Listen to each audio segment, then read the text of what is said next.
Chapter की। ये है हमारा नया चैप्टर, दैट इज ट्रिग्नोमेट्री। और trigonometry is basically it is made up of 3 Greek words, try, gonna, matron.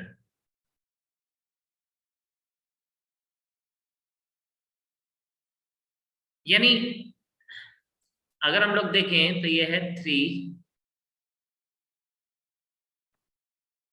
Sides and measurement. तो 3 साइडेड फिगर कौन सी होती है? That is triangle. So basically trigonometry is nothing but it is a science of or study of 3-sided figure, measurement of 3-sided figure. ठीक है? तो but हम लोग यहाँ पे हम जिसकी बात करते हैं, हम बात करते हैं एक ऐसे ट्राइंगल की जो कि एक राइट एंगल ट्राइंगल। ठीक है, ये है जी हमारा राइट। अरे बन जा यार।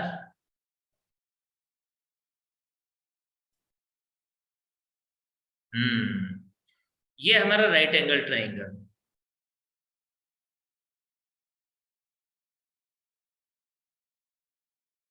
This is triangle A D and C. अब इसमें हमारे पास क्या होता है, राइट एंगल ट्रायंगल के लिए एक बड़ी इंपॉर्टेंट सी बात है, इनमें से ए बी और जो बी सी है they are the arms of a right angle triangle, they are the arms of right angle. ठीक है जी, they are arms of right angle. लेकिन जो तीसरी साइड होती है this is the longest side and this is called hypotenuse. So this is hypotenuse and this is the greatest side of the right angle triangle. लेकिन लड़ाई यहाँ पे एक छोटी सी है किसकी, कि हम किसको परपेंडिकुलर बोलेंगे और किसको बेस बोलेंगे। ठीक है, तो वो लड़ाई क्या है, हम जो भी एंगल लेते हैं, फॉर एग्जांपल हम लोगों ने एक एंगल लिया यहाँ पे, हम इस एंगल का नाम ले रहे हैं अल्फा। तो for angle alpha, remember for angle alpha AB is the base,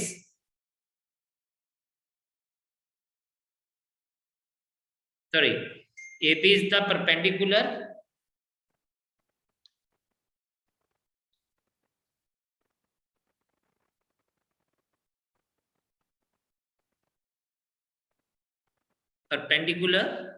and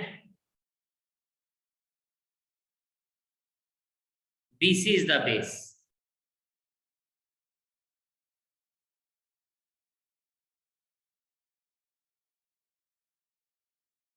right, तो ये आ गया अल्फा। एंड अगर मैं यहां पे ले लूं पुत्र जी ये बीटा, तो मैं बोलूंगा for beta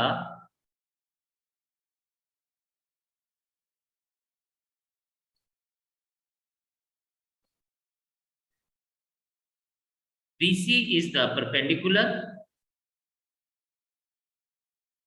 and AB is the base.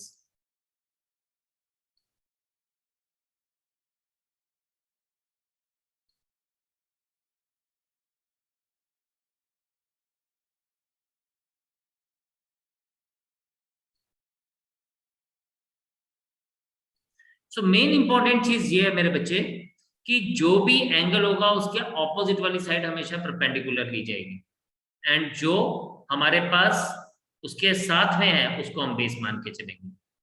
Now important trigonometric ratios. अब हम लोग जब बात करते हैं ट्रिग्नोमेट्री में तो 2 चीजें बड़ी इंपॉर्टेंट है, एक पाइथागोरस थ्योरम और एक trigonometric ratios.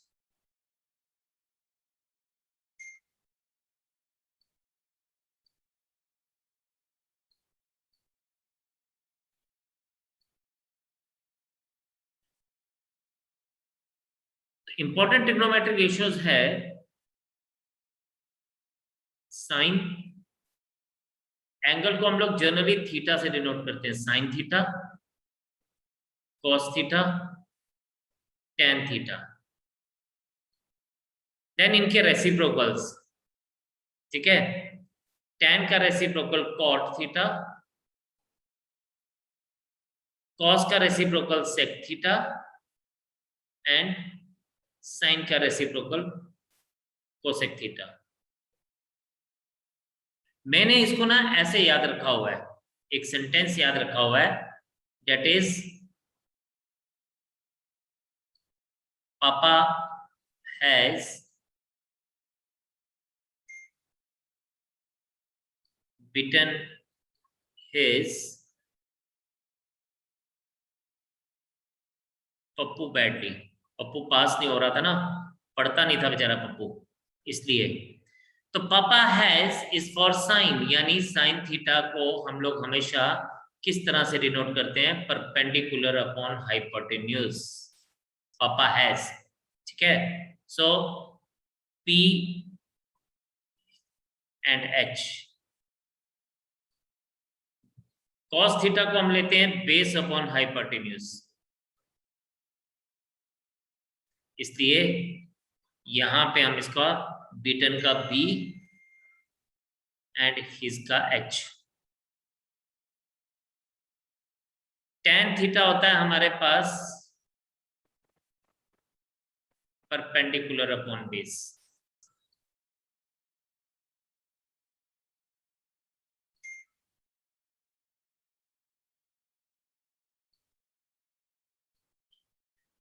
So this becomes what? Papa has beaten his Papu badly. That is perpendicular upon hypotenuse, base upon hypotenuse and perpendicular upon base. Now, अब ये जो cot थीटा, cosec थीटा और sec theta है, मैं एक बार इसको दोबारा से, अब cot थीटा जो है ना, that is reciprocal of tan।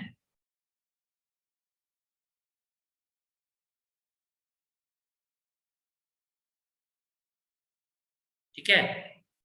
cot theta की अगर मैं बात करूं तो cot थीटा इज पुत्र, this is reciprocal of tan theta, इसको हम लिखते हैं 1 upon tan theta, that is why इसको हम लिखेंगे perpendicular, base upon perpendicular. sec theta is reciprocal of cos theta, that is हम इसको लिखते हैं hypotenuse upon base. And cosec theta is 1 upon sin theta, इसको हम लिखते हैं hypotenuse upon perpendicular.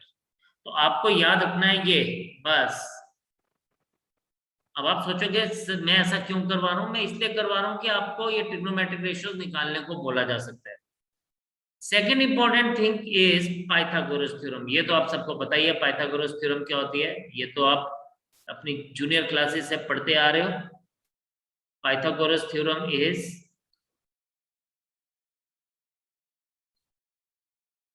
something which is given to us by our mathematician. His name was Pythagoras. So that is why this theorem is known as Pythagoras theorem, which says in a right triangle hypotenuse square is always equals to perpendicular square plus base square.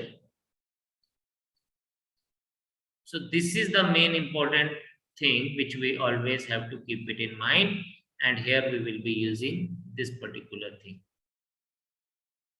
ठीक है। अब कुछ ना हमारे पास क्या है, मैं एक एग्जांपल आपके पास बताता हूँ। ये बोलता है for example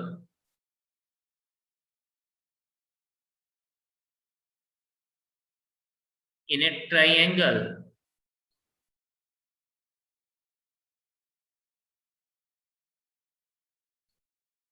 sides are 10,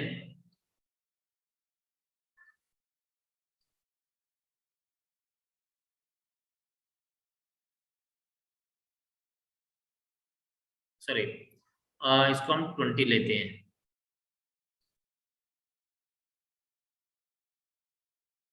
15 and 25. Find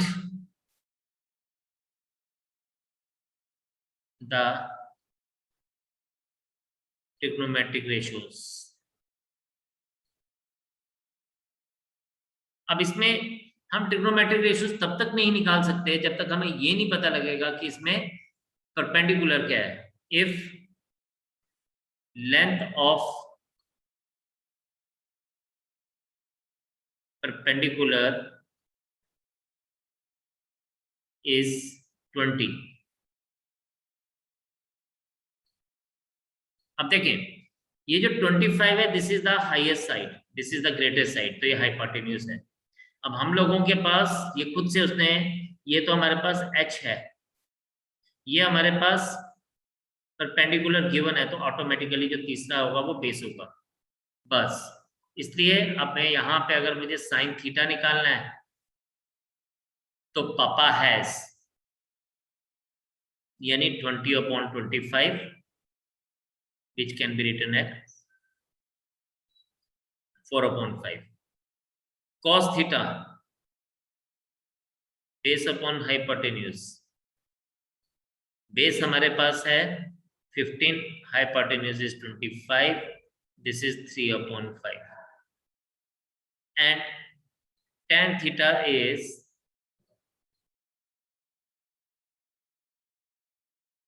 perpendicular upon base,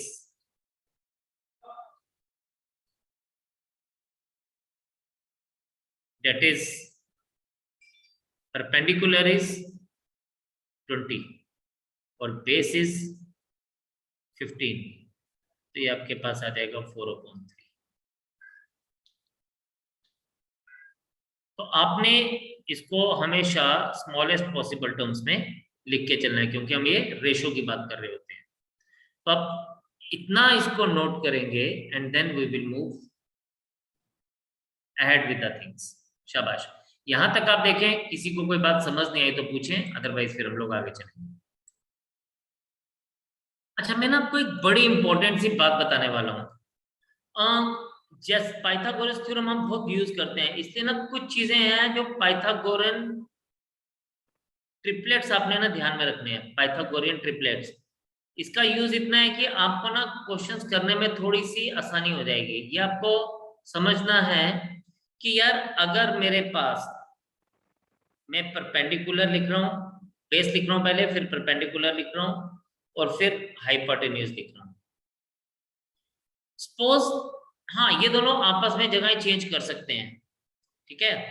suppose मेरे पास अगर ये 3 का मल्टीपल है, ये 4 का मल्टीपल है, तो ये हमेशा 5 होगा. सिमिलरली अगर बेस को मैं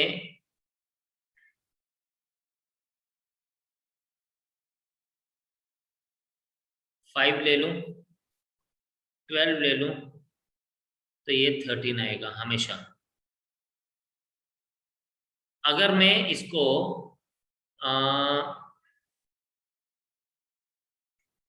8 ले लूं,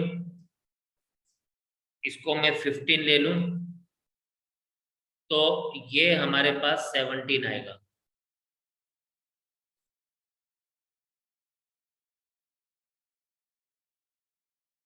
ये हमारे पास है, अगर और इसको मैं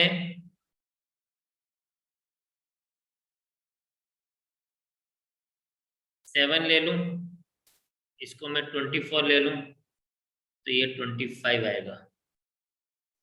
फिर अगर मैं एक 9 ले लूं, एक 40 ले लूं, तो ये 41 आएगा. ये जो कुछ हम लोगों ने लिखे यहाँ पे, ये पाइथागोरन ट्रिपलेट्स हैं. ठीक है. तो हम लोगों को ना ये इसकी वैल्यूज जो हैं वो अगर हमें याद हो तो ये बड़े मजेदार सी चीज है. एक और मेरे को याद आ गया, इट इज 20, 21, तो ये 29 हो जाएगा. तो ये हम लोगों के ने लिए ना बड़े काम की चीज है पाइथागोरन ट्रिपलेट, ये आपको बड़ा हेल्पफुल रहेगा. अब क्वेश्चन क्या बोला जाता है, ये बोला जाता है, अब ये मेरे एक क्वेश्चन हम लोग लिखेंगे. ये आप लोगों ने पहले ध्यान से इसको समझना है, सब लोग बड़े ध्यान से फोकस होंगे. हमें बोला जाता है, if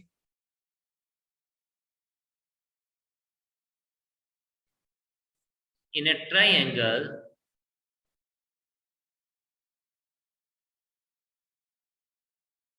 ABC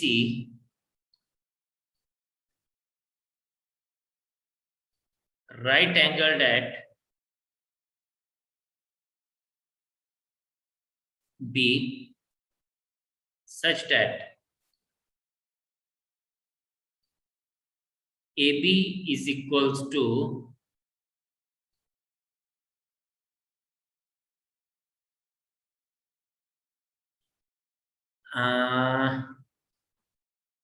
12,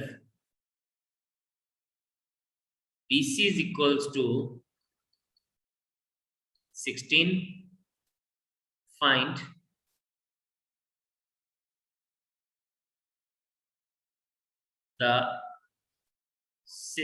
the trigonometric ratios, or find all the trigonometric ratios.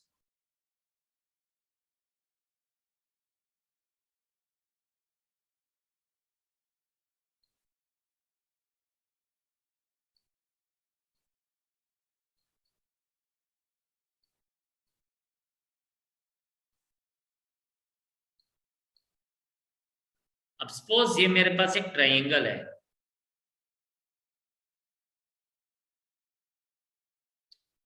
इसने बोला ये एबीसी है, right angle at B, AB is equals to 12, BC is equals to 16. सबसे पहले हमें ये फाइंड आउट करना है, तो हम यहां पे लिखेंगे अकॉर्डिंग टू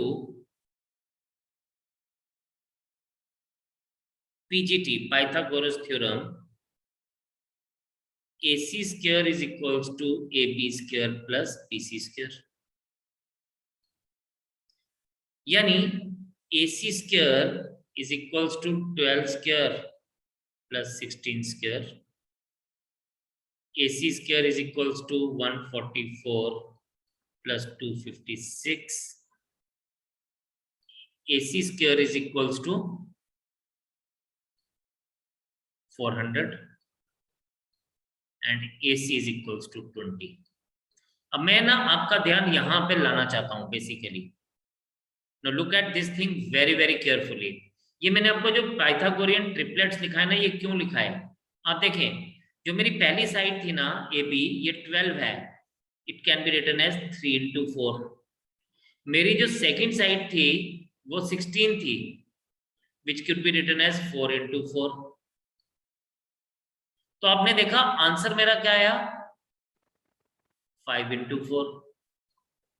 यानी मैंने 3 को 4 से मल्टीप्लाई किया, 4 को 4 से मल्टीप्लाई किया, तो मेरा आंसर 5 into 4 आ गया. अगर मैं यहाँ 3 को 5 से मल्टीप्लाई करता, 4 को भी 5 से मल्टीप्लाई करता, तो मेरा आंसर 5 into 5 आता.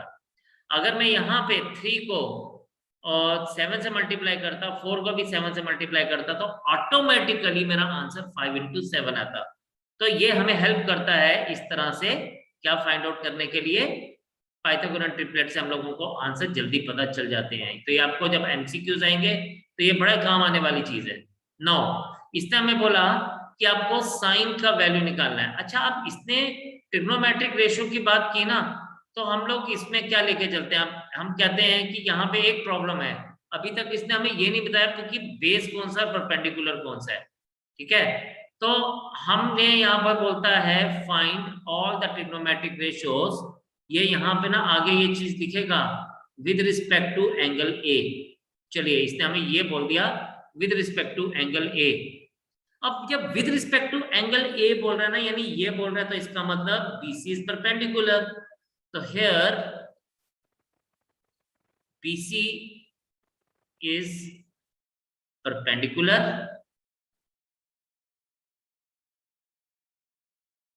and AB is base.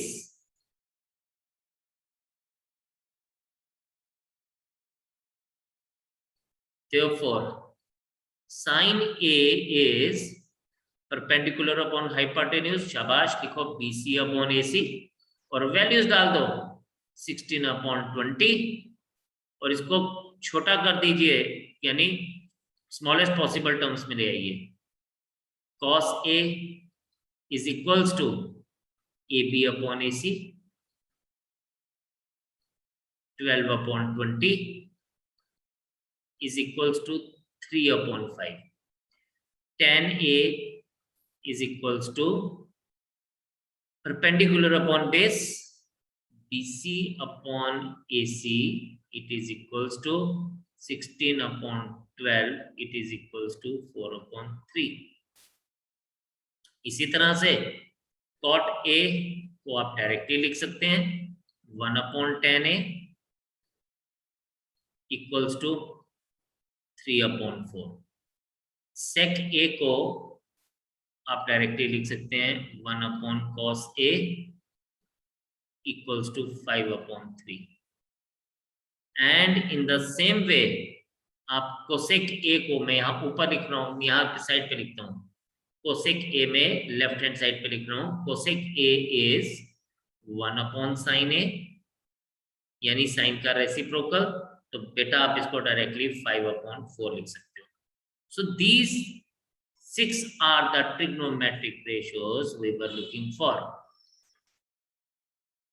अब इसमें एक और चीज आपने ना बड़े ध्यान से समझनी है.